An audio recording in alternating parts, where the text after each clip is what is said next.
Welcome back to the Movie Draft House. I'm your host Mark. It's another 5-minute review. In today's review, we're going to be talking about the recently released Hulu original film, The Greatest Hits. It's released as of April 12th, 2024. It's rated PG-13. It comes in right at an hour 30. It's directed and written by Ned Benson, and he has one previous directorial credit to his filmography, and that was the what's the name of the movie? The Disappearance of Eleanor Rigsby. But something interesting that I learned, because I've never seen this movie, is that he filmed 3 different films telling the same story, but from 3 different perspectives. And so the Disappearance of Eleanor Rigsby stars Jessica Chastain, James McAvoy, and Viola Davis. And so the perspective is told through James McAvoy, Jessica Chastain, and then combines their perspectives and tells a different story. So unique. He's a unique. He wrote that film and directed that film as well. He's a writer on Black Widow, the Marvel movie. But so he's got interesting ideas, and The Greatest Hits is another interesting idea. It's a romance sci-fi time travel film starring Lucy Boynton, Justin H. Min, and David Corenswet. And Lucy Boynton doesn't have a lot to her filmography. I mean, she does, but it's nothing really notable. It's just like sparse stuff here and there. She was listed. She was in the Barbie movie as Prouse Barbie, which I don't know what that is. So leave me a comment below and tell me what Prouse Barbie is, because I'm not looking it up. I don't care. But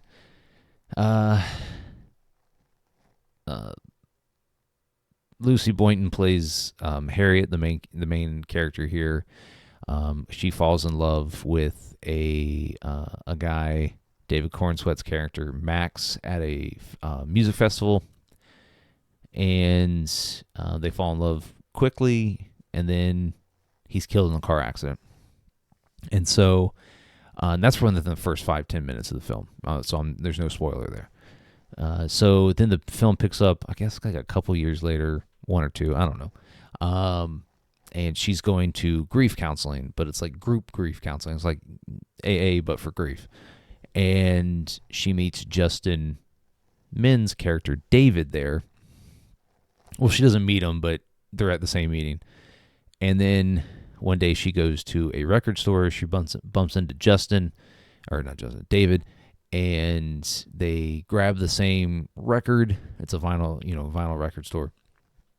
And something happens where Lucy has the ability to travel back in time every time she hears her favorite songs. But it's only to times when she's with Max. And I love a time travel film that does not try to explain how their time travel works. They just go with it unapologetic, and audiences are just like, cool, I'm on board. That's the case here. I have no problem with it. The problems I do have with the film are that Harriet's grief is very surface level, and the grief counseling meetings, which could really dive into her relationship with Max, why she's conflicted, why she can't get over him, why she can't fall in love with David. That's all. The grief counseling meetings are just, it's there as a plot device, and while it can still be a plot device, I wish the movie had explored Harriet's grief much more in depth than it did. It's an hour and a half. It's fine. It's fine. It's a sweet movie about falling in love, going through grief, falling in love again, but still holding on to that grief. Anyways, at some point in the movie, and it's a slog until then, but she decides that she's going to try to save Max through her time travel and let him go that way. And so once the movie hits there, then it kind of just like, boom, boom, boom. But it takes a minute to get there. So it's fine. Watch it if you want. If you don't, you're not going to miss much. But don't forget to hit the subscribe button when it pops up so you don't miss any future content right here in the podcast. If you want to follow the podcast on all your favorite social media platforms, we're at Movie Draft House. We're on Twitter, TikTok, Instagram, right here on YouTube. Give us a like, follow, subscribe. And don't forget, the podcast releases weekly every Thursday on your favorite podcast streaming platform. And we'll catch you next time. I used to listen to this album over and over. And I love how music can do that. What? Pull you back to some moment in time.